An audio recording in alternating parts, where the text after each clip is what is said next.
Ասում են, Քոչարյանը մաքրվեց։ Ոչ, ժամկետը վերջացավ։ Տարբերությունը սա է.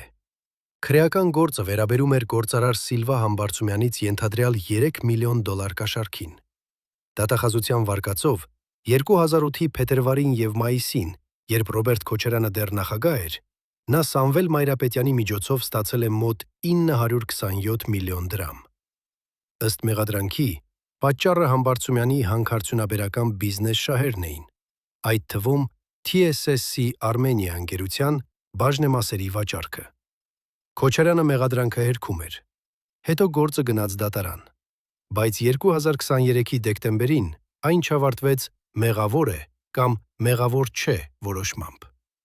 Դատավոր Աննա Դանիբեկյանը դադարեցրեց քրեական հետապնդումը, որովհետև վաղեմության ժամկետը լրացել էր։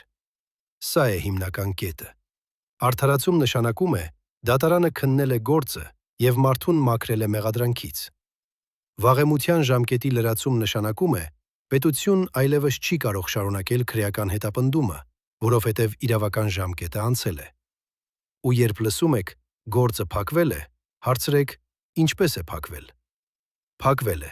որովհետև նա արդարացվել է։ Ոչ։ Փակվել է, որովհետև ժամկետն է անցել։ Իսկ սա թողնում է լրիվ ուրիշ քաղաքական հարց. ինչու նախկին նախագահի դեմ 3 միլիոն դոլարի կաշառքի գործը հասավ ժամկետի ավարտին առանց դատավճռի։